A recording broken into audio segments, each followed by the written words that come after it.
जय भीम। दोबारा जय भीम बोलने की जरूरत नहीं पड़ेगी, आप में इतना जोश है। तो सबसे पहले एक बार जोरदार तालियां हमारी माताओं बहनों के लिए।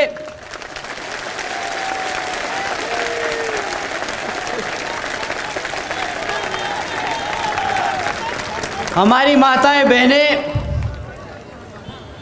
जो अपना कामकाज छोड़कर दिन का हमें यहाँ पे इतना समय निकालकर सुनने आए, आप सभी का तहे दिल से शुक्रिया अदा।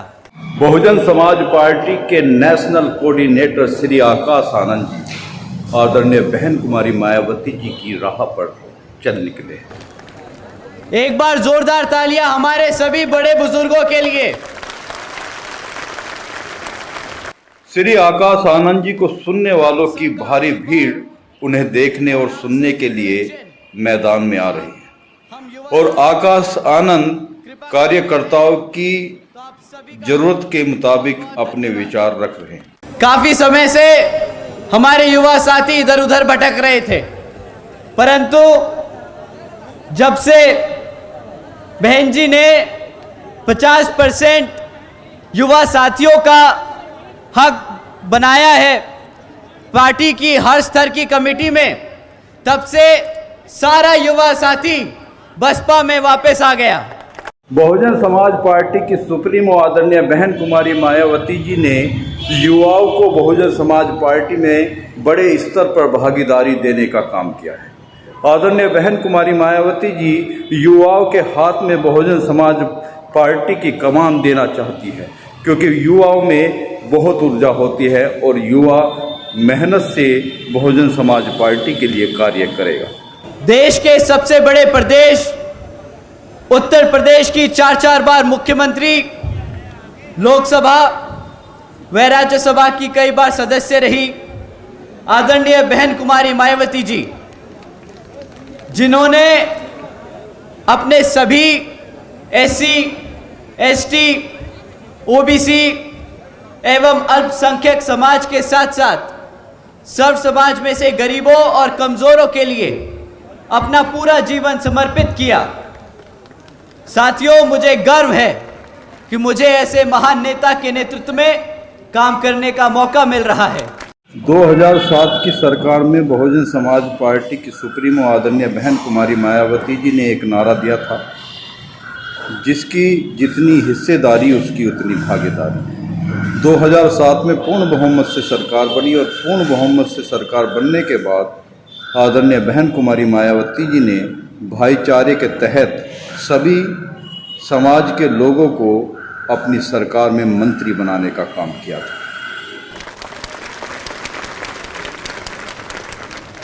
मैं आदरणीय बहन कुमारी मायावती जी का हार्दिक अभिनंदन और आभार व्यक्त करता हूं।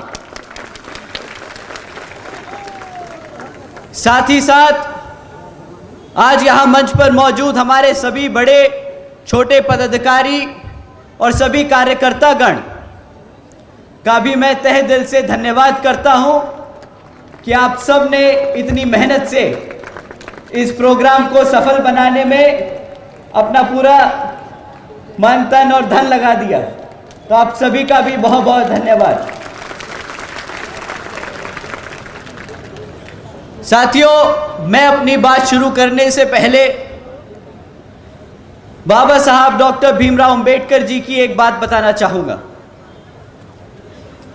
जब बाबा साहब डॉक्टर भीमराव अंबेडकर जी ने संविधान लिखना चाहा, तो वो उन्होंने इस मंशा से लिखना चाहा कि वो एक समता मूलक समाज की स्थापना करना चाहते थे।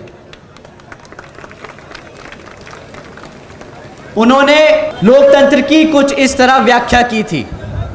मैं अंग्रेजी में बोलूंगा, उसके बाद इसको हिंदी में समझाऊंगा।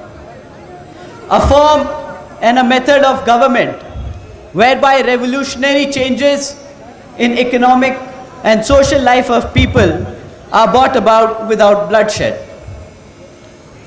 साथियों, बाबा साहब के विचारों का भारत कुछ इस तरह होता। साथियों, जहां पर स्कूलों में बच्चों के बीच भेदभाव ना हो, वैसा है बाबा साहब के विचारों का भारत। साथियों, जहां पर महिलाओं पर अत्याचार ना हो, वैसा है बाबा साहब के विचारों का भारत।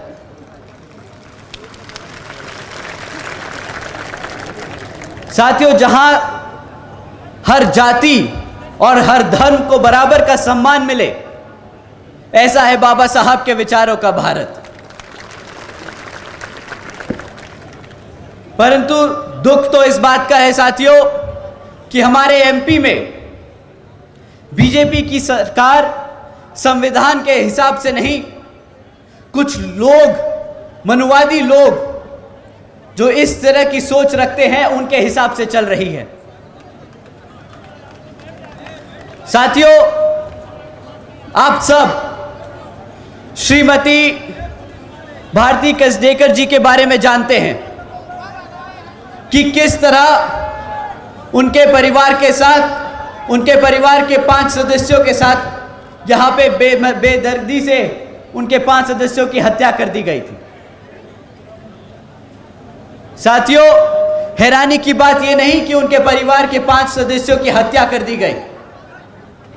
यहां पर हत्या होना अब आम बात हो गया है।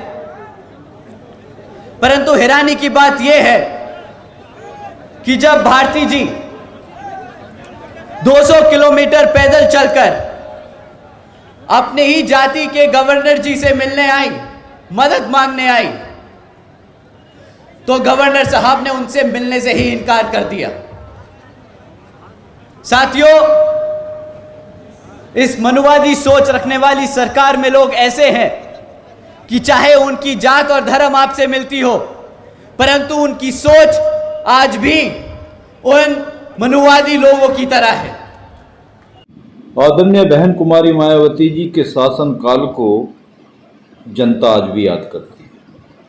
आदरणीय बहन कुमारी मायावती जी के शासनकाल में जो कानून व्यवस्था थी, उस कानून व्यवस्था को जनता आज भी याद कर कर आदरणीय बहन कुमारी मायावती जी का जिक्र करती है। साथियों, जिस सरकार में अपने ही समाज के लोग मदद करने से इनकार कर दे, वो सरकार के बारे में आप सब बखूबी जानते हैं।